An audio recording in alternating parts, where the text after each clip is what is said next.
So it's been about 4 months since my mom passed. And I feel like I've gone through so many emotions. Um, I got to reconnect with a lot of family members that I haven't seen in a while. I got to, um, we had all the ceremonies, the funerals, and everything like that, like all those sorts of things that you do when someone passes. And I made a Minecraft video a long time ago. It was in the Ether world. I remember that video, and it was a video where I talked about how I don't know what I'd do without my parents around. And now it's happened, it's I feel a lot different because I feel like I've grown a lot, but it's still tough. It's still tough when someone's just gone, right? Like it's like you want to talk to them, but you can't. Um and my dad, he's not very like he um he's in a rough place, but emotionally, because I think my mom took care of him like a lot. Like she cooked for him, she was his emotional support, she was his, like, she did a lot more than he gave her credit for. And so like now he's having to deal with all these things, like having to learn to live alone, which is something that I've been doing for a long time. So I'm used to things like when, you get a barrage of thoughts and you're just there to process it by yourself. um what's really crazy is like, and what's really valuable is like, I've been using AI to sort of be like my new sort of almost counselor, like therapist. And I've gone to counseling as well. I've gone to like, grief groups and stuff like that. And it's just like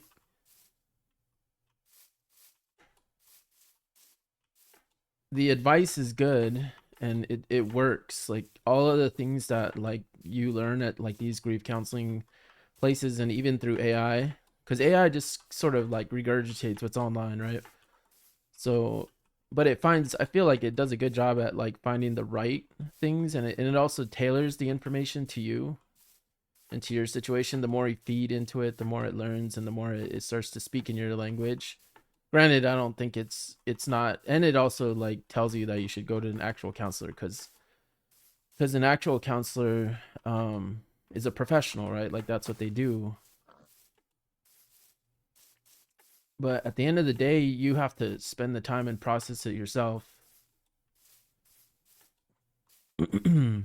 And my dad, he's just like, I can't talk to him about certain things, like, has very my dad's a like very surface level. I don't even trust like things he says these days because he's an older man, and like I don't think that he I think that he's like, just getting old, so he doesn't he so it's like harder for him to really it's harder for him to really like process things in like a modern way. I think that he's not open a lot of times um to certain things. Like, he'll cry to me, but then I'll tell him like, you need to go talk to somebody, because like if it's really like causing, you to be this emotional, you need to talk to somebody. You can't just like talk. And then he says, oh well, I've got my Lord or whatever. He says, I pray about it. I'm like, praying is not counseling. And then he's like, well, I could talk to you about it. I'm like, I'm not a counselor. Like, I'm going through it too. It's like when I was growing up, when my dad was around, it felt like I felt like the safest, you know, I felt so safe. Now it's the opposite. It's like I have to take care of my dad, which is fine, but but there's no support, in return. But he's still my dad. occasionally he says something that like blows me away, but that's on rare occasions. But that's also because he has 80 years of life experience. He's bound to say something that blows your mind. um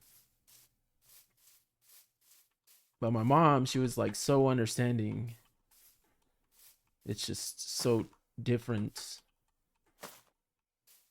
So some things that I put into AI, um that it helped me realize is that like, so my mom, she's like, she grew up in like a hut basically, and she was abandoned by her mom and her dad.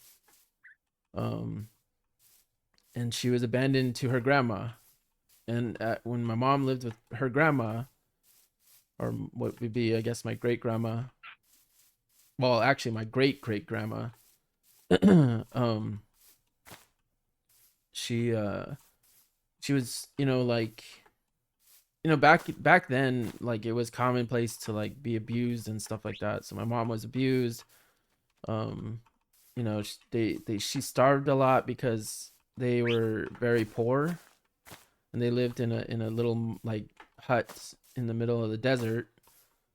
And um eventually my mom was taken to a boarding school.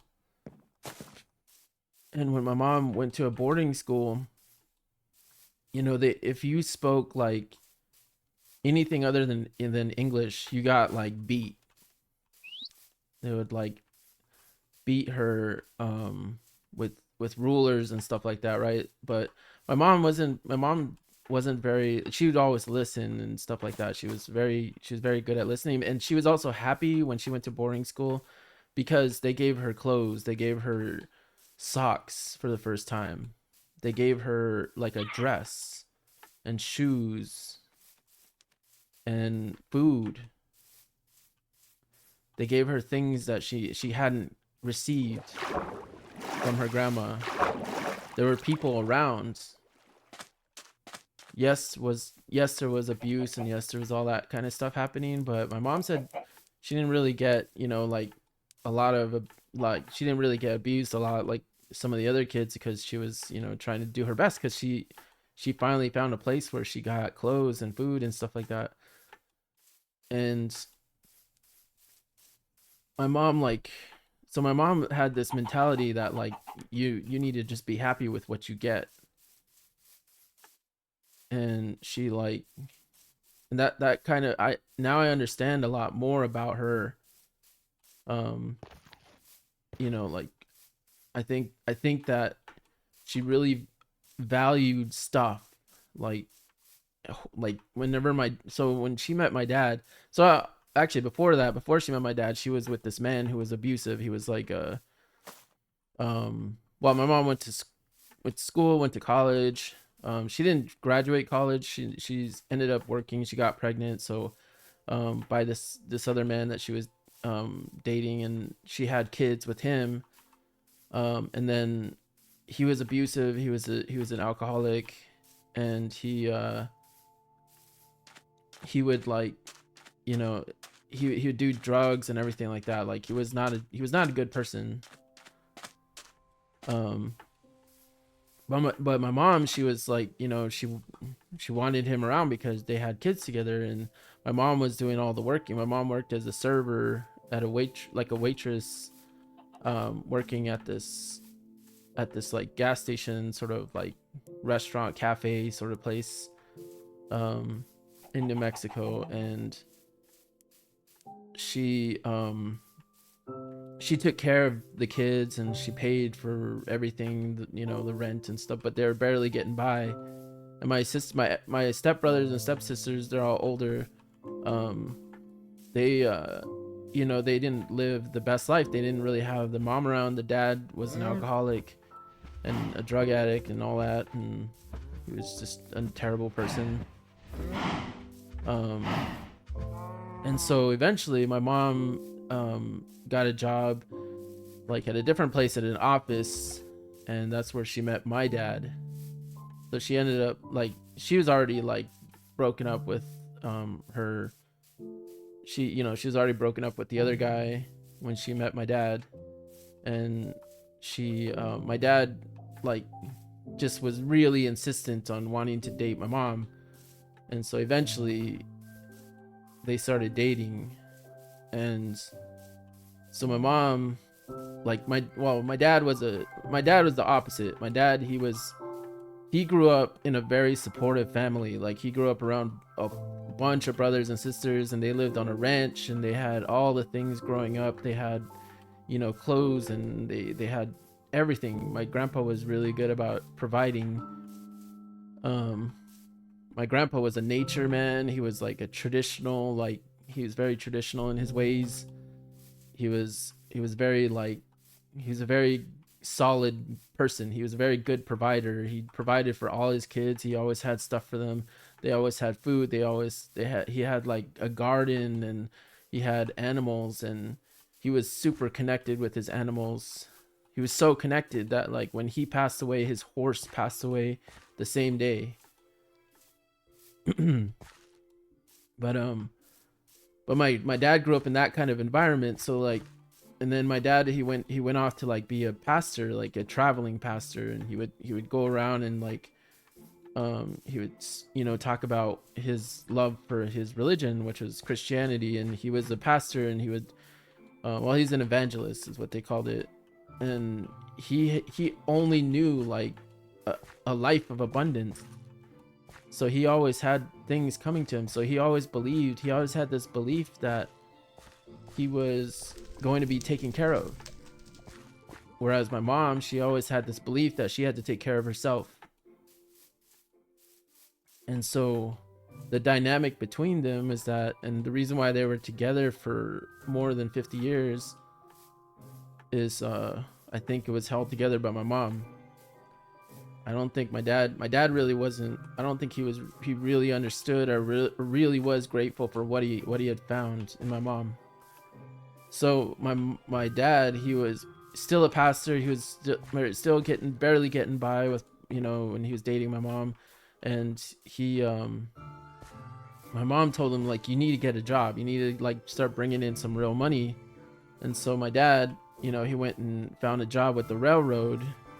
And with when he was doing the railroad, like, he made, you know, thousands of dollars every paycheck. And my dad said when my mom first got one of the checks, she almost passed out because of how much money they made every paycheck. So my mom started,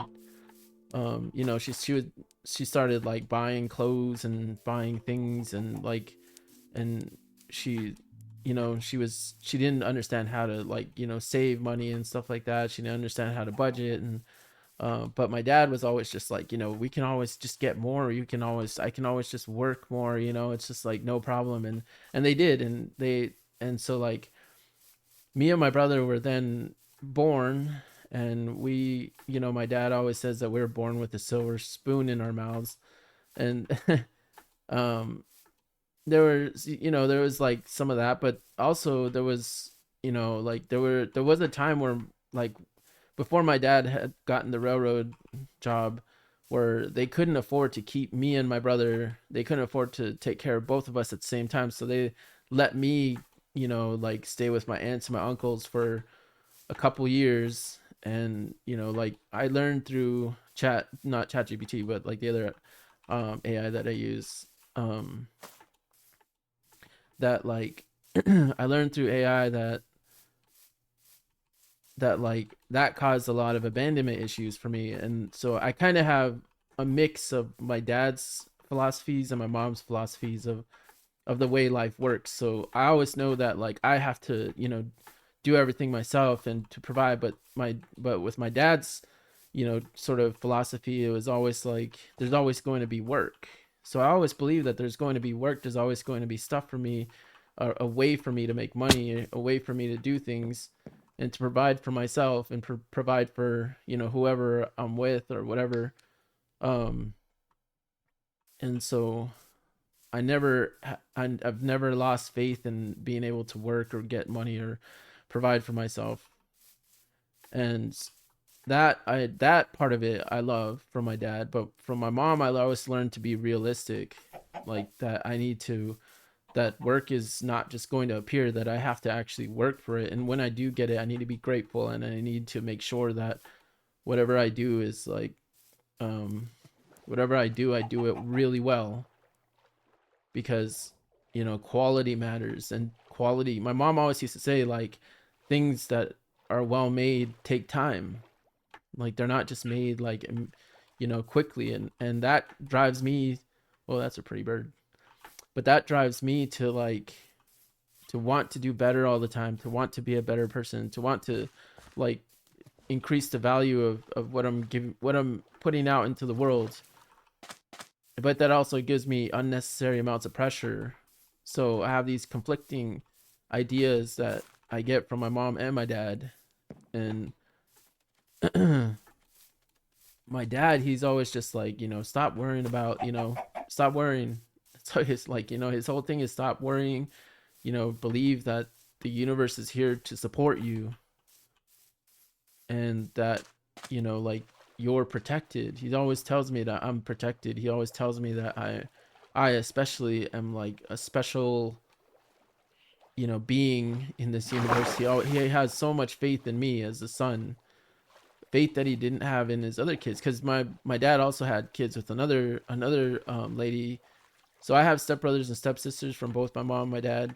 And my stepbrothers, they're all kind of like, they're all not great people. They're like, I most of them I've seen in prison, or I've visited in prison, or they died in prison. And my brothers and sisters from my mom's side, a lot of them have died, and they died from like alcohol, and like they died from drugs, or like gang violence and stuff like that. Um, so like, me and my little brother are sort of like the quality members of our family. Like my brother, he's very, um he's very self-sufficient, just like I am. But he takes care, he has like a thing for, he wants family, he wants to build a family, he really believes in like family traditions and stuff like that. So he very like, he has so many kids now. um he's always had a girlfriend, and you know he's always been a ladies man. But but his whole thing is like family. Everyone in the family loves my little brother.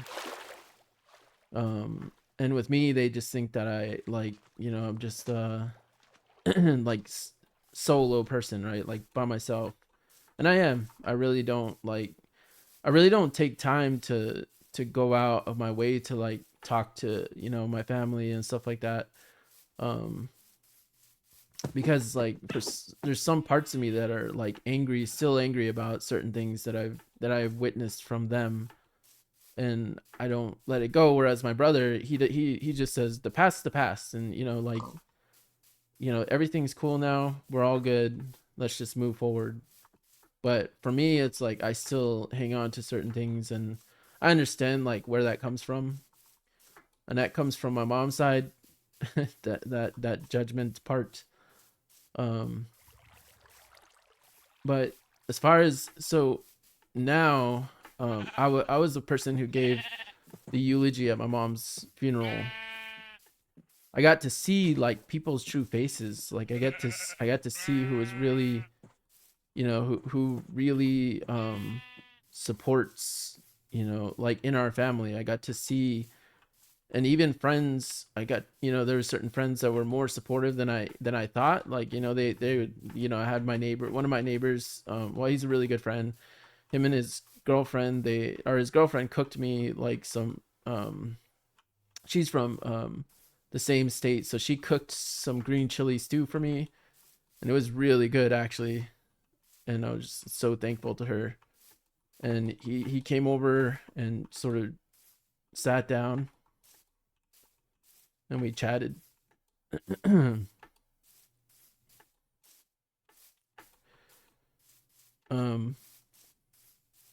and then other friends, they just sort of ignored me, so I started blocking them, because that's crazy. Like how can you just like block, or how can you just ignore someone? And I gave them so much support in the past, and they, like, I don't get it reciprocated. That's crazy. So I ended up like ended up seeing like a lot of people for who they are. I ended up seeing like um and I saw family members that also like did the same things, where like I had, I let go of some of them, like, and I established new connections with some other ones. Like some of the so when I told you that like I was left with my uncles and aunts. Well, my uncle and the aunt that I had, um where I stayed at their house, they showed a lot of support. They helped my dad. They did some cooking for my dad. They helped my dad clean up his place a little bit. Because like my dad has all kinds of people helping him, but like he still just doesn't take care of himself or his place or nothing like that. He doesn't clean. Um, Partially because he physically can't, but partially because he's also just lazy and he doesn't care about it. And he'll do anything for his nieces and nephews. Like he'll clean, he'll take showers, he'll do everything to make life for them great, but he doesn't do it for himself. Like he doesn't think that it's all that important. And I bought him stuff too. Like I bought him little tools that make things his life easier if he wanted to clean, but he just doesn't do it. He just asks, when one of my nephews comes over a lot to help my dad, and my nephew's like, thanks for buying that. Thanks for buying this little tool. It'll help me, because especially over there, like he has a big yard and it gets full of weeds really fast. And so I bought this like weed puller, and it's like a fancy new one that I've never seen before, and it works really well. You like put it at the base of the root, and then it just like rips the entire weed out. Like it's so crazy how, how this little simple tool works. And you could pull out like weeds like 10 at a time super quickly. But anyway, I start thinking about, like, so my dad will call me now, and he just like will say like, I went to see your mom's grave. um and then he tells me about how he like, how do we get out of this? He'll tell me things. um get this out of here. He'll tell me things like, like how he feels and all that stuff. But these days, like, because he doesn't reciprocate that with me, I just sort of listen to him for a little while. But then if he talks too much, then I'll just tell him like, I think you need to talk to a counselor, because there's only so much I can tell you. um and he doesn't know how to use things like, like AI and stuff like that. Is way out of his realm. So I really do. And then plus he's also very hard-headed. Like he doesn't listen. He talks to his pastor in the church, people at the church. But people at the church, like, they're not counselors either. They're far from it. I mean, it's good that he can connect to them and have a community around him and all that, but he still just needs to, like, he needs to go out and get some actual help, because it's really bad. But also he has a lot of guilt. And I think he has a lot of guilt because, when my mom was suffering, like, because she had problems with her lungs, she had problems with her heart, she had problems with everything. But like, whenever she'd complain to him, he would be like too lazy to take her to the hospital or take her to different places. And I think he has a lot of guilt from that. He like continuously repeats to me that he's never hit my mom, which is kind of freaks me out, because like, I don't know that I believe him, because he repeats that so much. It's like, well, if you didn't, then why would you just keep repeating that? But he thinks that my sister, like, believes that he was hitting my mom or something. And I don't know. I don't think my dad would do that, like, to be honest.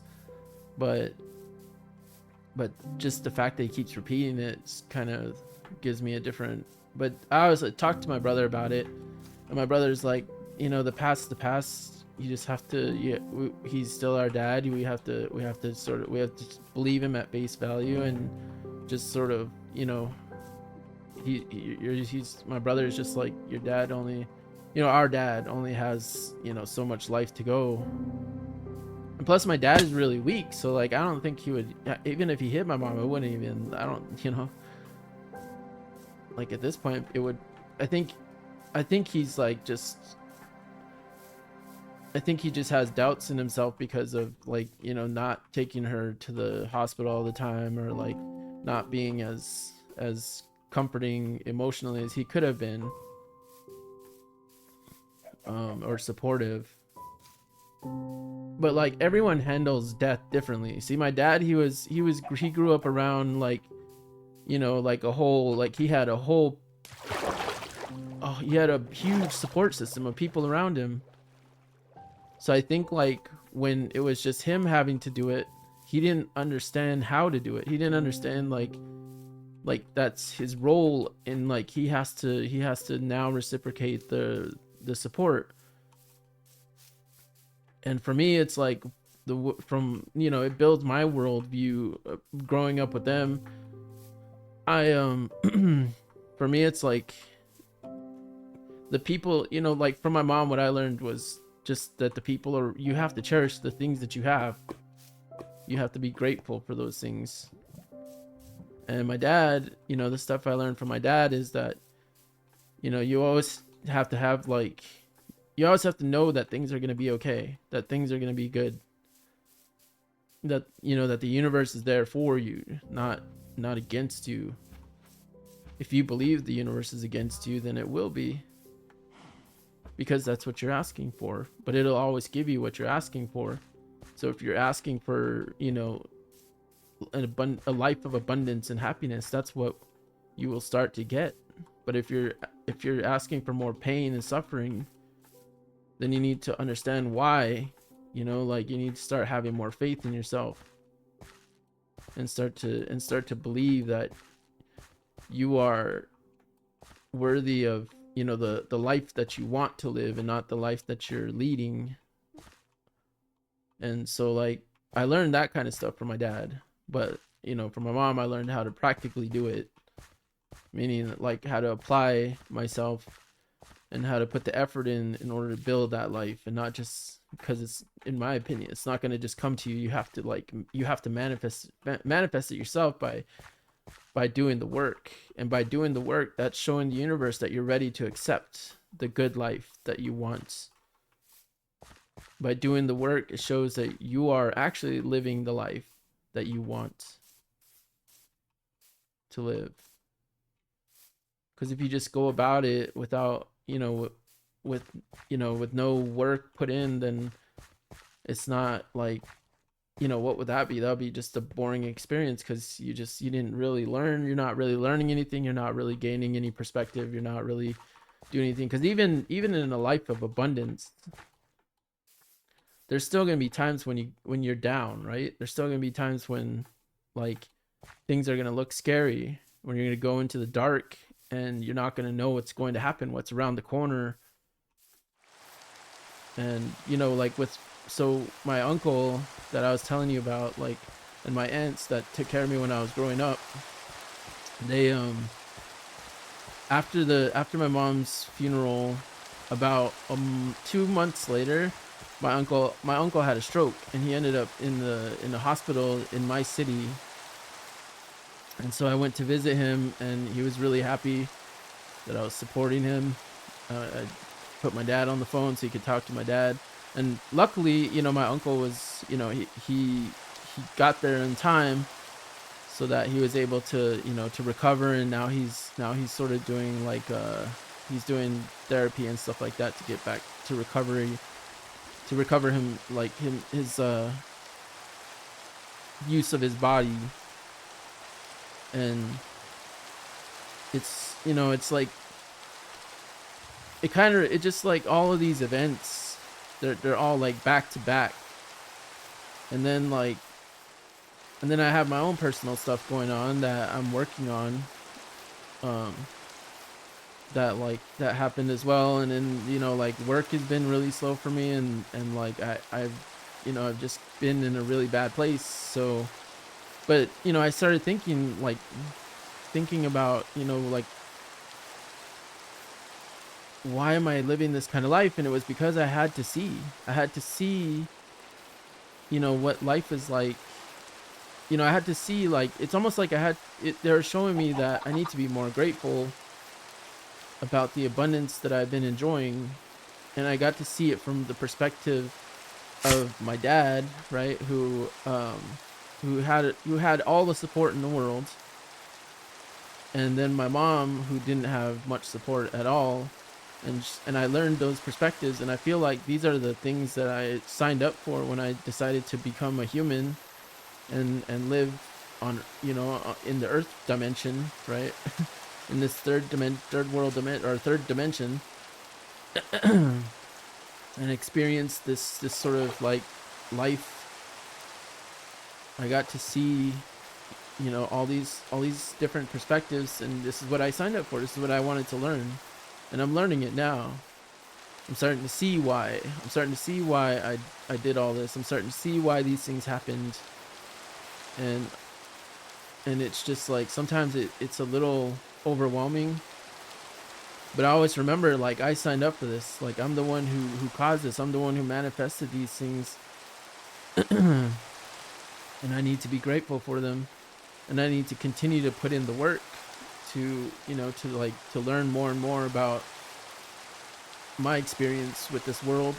And you know what's crazy is, like, AI really has been helping me out. Like, it connect a lot of dots, like manage, you know, clients, and see, you know, like which clients are manipulative and which clients are better for me. And, you know, like, see, you know, trying to connect the sort of things in my life that I didn't know correlated with each other. And even like business ideas is really amazing. Like, I put in like my resume, I put in all my information, and it's like, can you tell me, like, how can I live and improve my life with these parameters, basically. And then it like drew out like a, you know, a whole system of things that I could do that could get me to a point where I don't have to deal with clients anymore, that I could just, you know, build my own content and worlds. And one of them was actually Minecraft. It said, like, you should start to invest more time in Minecraft because there's people who really want to watch your videos, and those people will always be around whenever you post something. And like, I think it's important for me to like continue to share things, you know, regardless of how I feel about it, and regardless of how I feel about like posting. Sometimes it like, sometimes there's this pressure to be like super, you know, make these epic videos and like, you know, do something that like catches people's eyes, you know, like some sort of crazy thumbnail. But I think that, you know, that world is, I think, is, it still exists, right? But it's like, but it's different than the world of authenticity, where you just like get, you know, like on, you know, you just get content out there, that content that doesn't feel forced, content that just flows, content that just like is uniquely you yourself, right? Like for me, like obviously, like this, like no one, not a lot, I don't see a lot of people, like a lot of videos like, you know, like mine that are released. I saw a lot of Call of Duty videos and a lot of stuff like that from my past. But I think that like these days, I think people really connect to authentic stuff. And whereas like in the past, I used to think like no one wants to see like a regular normal dude, you know, playing video games.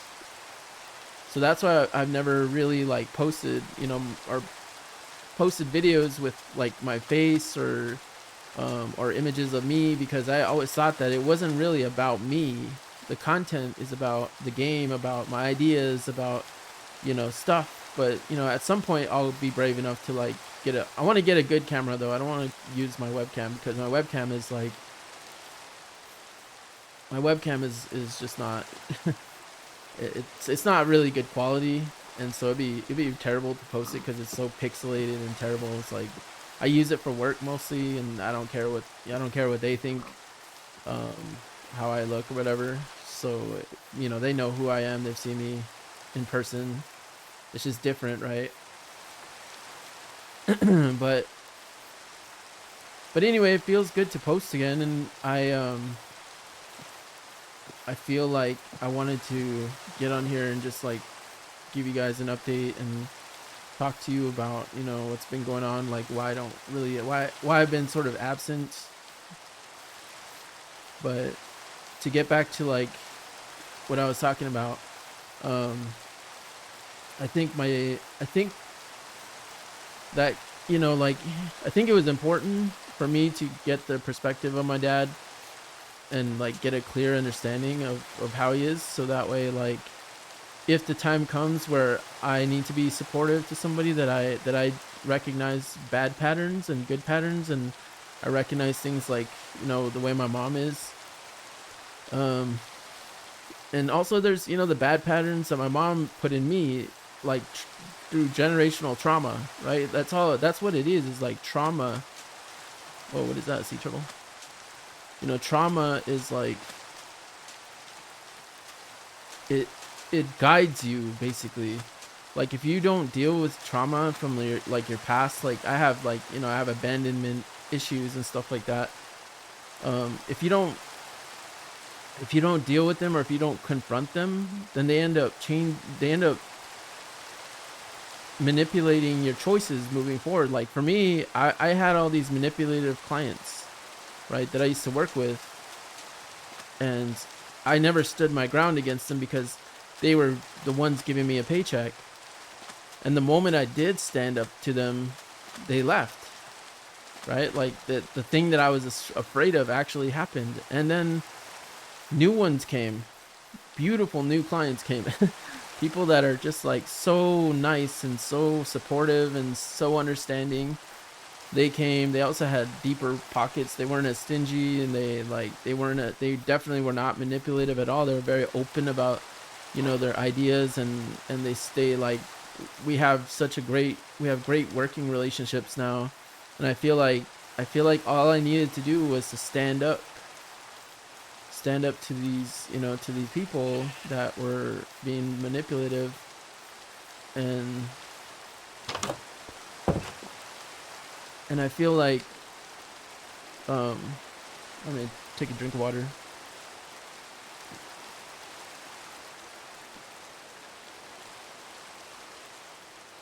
I feel like those things came from partly my mom. Some of it came from the perspective of my mom, and like experiencing her world, and even the way she raised me was probably was influenced partly by her trauma. And part of like how my dad raised me was from his trauma, like. And so once you understand those things and you start to like look at them from an outside perspective, and that's really where counselors and stuff like that, they can recognize those patterns for you from an outside perspective. That's why you need them. And they will help you to understand like how you can start to either ask for forgiveness for certain things, or to forgive people, to forgive yourself a lot of times for being the way you are, right? Like you forgive yourself, you forgive like others around you, and then you start to make different choices, because you're no longer bound by those issues anymore. Your worldview changes, because you're no longer afraid. Like for me, I was afraid of losing these clients who were not good for me, right? I was afraid of really blocking my exes and stuff like that. And they would come back into my life every once in a while to see how much they could get out of me or whatever. And I would just allow it, because I was easily manipulated, because like I was just thinking like, who else is gonna date me, or who else is gonna like want to work with me? Who else am I, where am I going to find new things and new people and new opportunities to live a better life? And I need these people. That's comes from my mom, right? Like hanging on to these people that, that are just like same way that she hung on to, abusive people or whatever. But then she changed her, she stood up and changed her mind, and then she met my dad who like, um, who was a much better person, but also like, he's obviously there was some emotional abuse going on, but not physical, and not as bad as some of the stuff I've heard her tell me. But at the end of the day, I think my dad's a good man. Like for the most part, right? Like I think he's a good guy. Like he never really like. I don't think he actually ever hit my mom. I don't think he ever actually like really. And I think he's just like afraid of that because people say that and like it ruins everything. Like people spread rumors about someone and they're not right. Like it feels so unfair. Um, but also I don't know. Like like part of it is also I look at it through the lens of the whole like being manipulative and hanging on to manipulative people. It's just I think I just need to adopt what my brother was telling me. It's like things are in the past. You don't really know what happens. You can't really do anything about it. And so it's just like you just have to move forward and do the best that you can with what you got. And I think that's a really good. My little brother is so like he's so insightful sometimes, but he also learned through a lot. Like he went down the route of my other brothers where like he was in prison for a while and like he was fighting and he was drinking and doing all kinds of like drugs and alcohol and everything and like just going crazy and I did my share of that as well. I didn't really go to prison like my brother did. Like I wasn't really like that. I didn't really go to prison or like for a long time. Like it was like a overnight thing for something stupid. And um but like not like my brother where he was in there for years. um because he like would fight cops and stuff like that. Like he was really crazy at one point, but now he's sort of like regained his life back. He's no longer, he has kids now. He's like doing, he's sober. He's very responsible now. He works a lot. He does this thing, he does like Pokemon stuff, and like I really appreciate like my brother. um and I've also like me personally, I went through my crazy phase when I was in college, and sometimes I still go crazy every once in a while. Especially when my mom when she was like in the early, when things were still you know kind of raw. um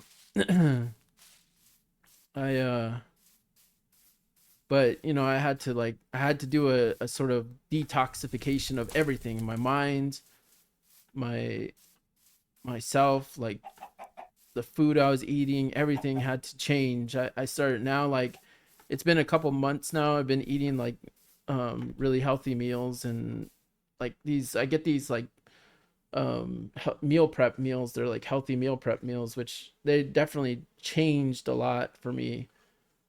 Um and if you are wanting to like feel health or get healthier, like you should really look into meal prep. There's companies out there, they sell like these pre-made like healthy meal, like healthy meals that are portioned correctly. They're portioned to like 500 calories max, and they have high protein and low carb and all that kind of stuff, and they have all the macros and stuff figured out for you, so you can just throw it in the microwave. And it's really helped me out because like I was in a bad spot, and like just changing that is like I was investing in myself by having those. It's like I'm starting to take care of myself.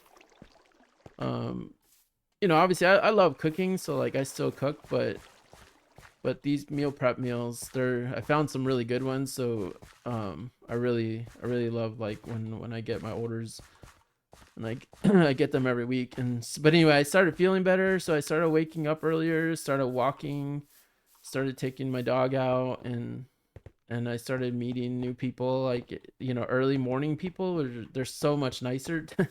They're so nice. There's so many nice like morning people by me that I see every day now, and it's nice to like connect to them and connect to the people around me, the community of people around me. I start to like get a better perspective than just sitting and doom scrolling on TikTok and just seeing how terrible the world is becoming. And it's like, it's just like it's refreshing to go out and actually talk to some real people and see what it's really like, and not just like, sit in my room like thinking about like, sitting talking to AI, or like just trying to, deal with my thoughts.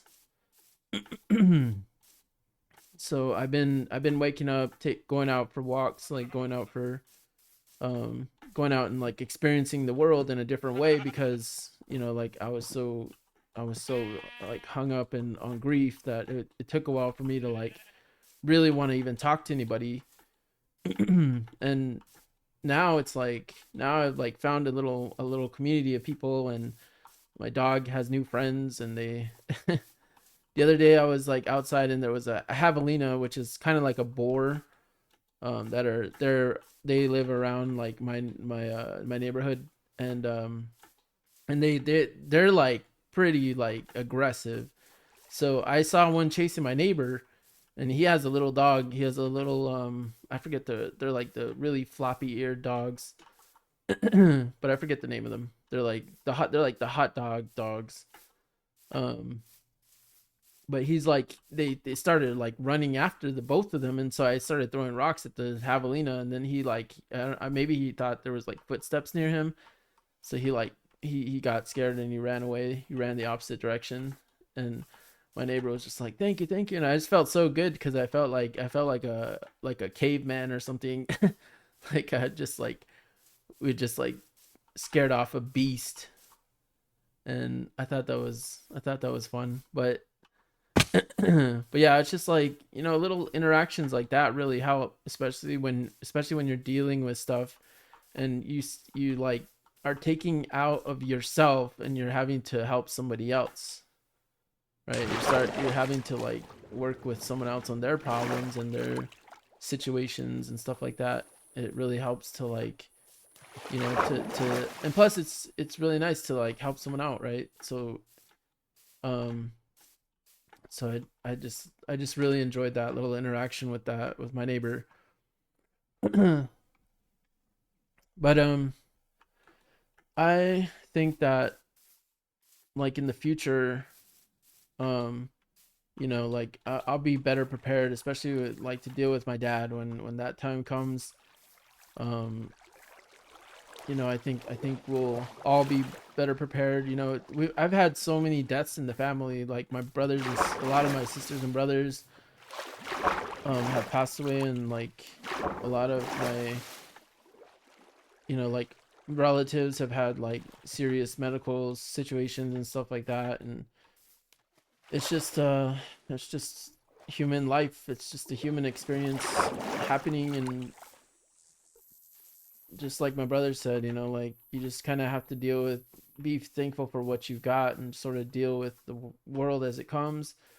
And and just like let bygones be bygones, because if you get hung up on them, they affect you more, and they become trauma, and they become things that will affect your mind, and overall your overall quality of life.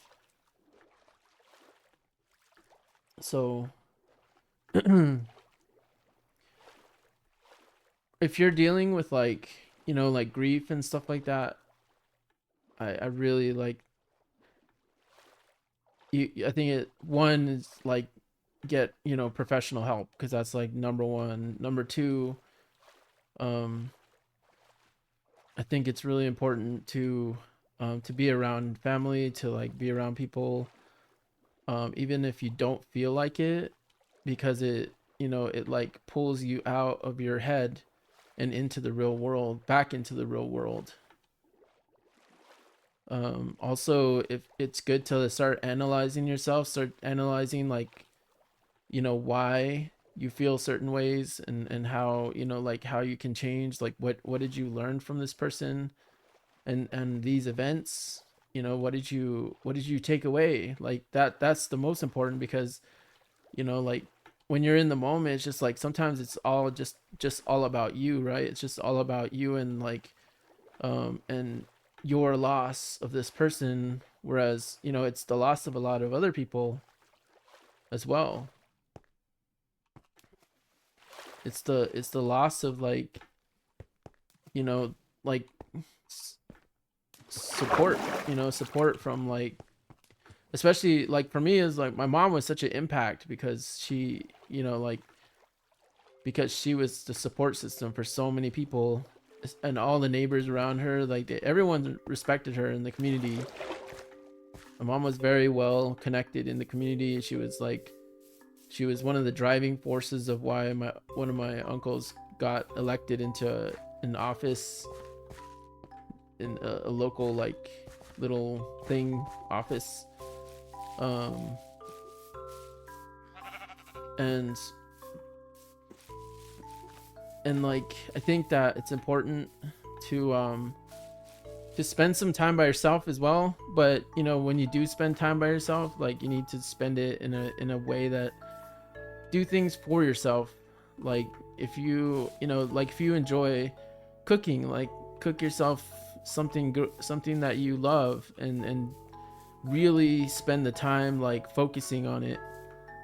um if you can, and if you can get the energy to do it, like, go out and do something, like do some sports, like go shoot a basketball around, or like go to the golf range, or go out into the sun. I think going out into the sun is, like, incredibly important. Like, drink tons of water, and like go out and like get some vitamin D. Get some like stuff in your system, and like I think that really helps on a level, like on many levels. Like, it helps. The sun is like the sun is a very therapeutic thing to be under. It's like it's warming. It'll increase things. And if you're shooting a basketball around, like, that's really nice. That's a really good, like, release of energy. And um go do something new. You could go to, like, maybe there's a fair going on, or a farmer's market, or something where it's like a complete new experience. Like, that really helps. Just getting out, invite some friends over, and do something together with your friends. Like, you can do board games, or you guys go out and get a pizza. Like, go do something that, like, you guys can go all do together. And if they bring up, like, certain soft, tender topics, you can talk to them about that. But obviously, you kind of want to you just want an escape, right? Like, you just, for a short while, like a healthy thing, going for a walk for me is the most important thing, because that's where I get all of my thinking done. Like, when I'm walking, I'm thinking, and I'm, like, processing, and I'm, like, getting all this stuff out of my mind. And then occasionally a neighbor walks by, and I'm like, hey, how's it going? Like, it start a little conversation. And it really helps in the morning, especially because, like, I love the sun, and, like, I love the time of day. And so get some sun, get outside, do some things that, like, will help you sort of get your mind back into caring for yourself. That's really what it is like caring for yourself. Especially if this other person was a very supportive person, they'd want you to go do these things, right? They want you to continue life. They want you to like be happy in your experience. They don't want you to get stuck. Because of them, they would feel bad. They would blame themselves that, you know, they're holding you back because of, you know, because of their absence. In my opinion, I still think that like when someone passes away, they're still there. You know, they're still in, you know, their presence is still around on, you know, like I don't think that just because the physical version of you um you know passes away, I don't think that your energy just like returns to the earth or whatever, right? Like I think yeah, your physical body returns to the earth, but I think that like the you the actual you just shifts to a different dimension, to a bigger, higher dimension where you can experience more than what we experience here, which is like physical reality. And I think that the physical reality is just, you know, sort of like a puppet show. Like we think that, like just like an avatar in a game, just like in this Minecraft game, right? I'm controlling this character, but this character doesn't realize that there's a bigger world out here, that it's bigger than the 29 blocks that this GPU is displaying. And I think that, you know, like when I hit stop, when I stop recording and I turn this game off, it's the same thing. You know, it's the same thing as like when you pass away. It's just like you unplug and now you're back to where you came from, where you're truly from. You're back to the source. And I think that like I think that we come into I think that the source, you know, doesn't have certain themes, like, you know, like you're not going to go through some of these experiences like grief and like sadness and happiness, and these are just like a roller coaster ride, right? And I think that's what really life is. And I think that before you actually join and go into life, I think that you sign a lot of contracts that, you know, like to meet certain people. Like me, I met my ex, you know, one of my exes that really put an impact on me. Like I really like was in love with her and she wasn't in love with me, um but she liked me. She, you know, I think she did love me, but I don't think she loved me like enough to want me around. I think she just loved the idea of who I was, but not like the real me. Like I think she was disappointed by like, you know, what she wanted and then comparing that to me, and like, you know, and that's not my fault, that's not her fault, that's just like that's her trauma, right, to deal with. But I think that like I signed up before, you know, when I was in, you know, before being a human, like I think me and her signed a contract that we would meet each other in this universe or in this dimension, and we would have an experience together. Like she would learn what she wanted to learn, I would learn what I wanted to learn, and then we would part ways once the lessons were, you know, once we went through the actions we decided upon.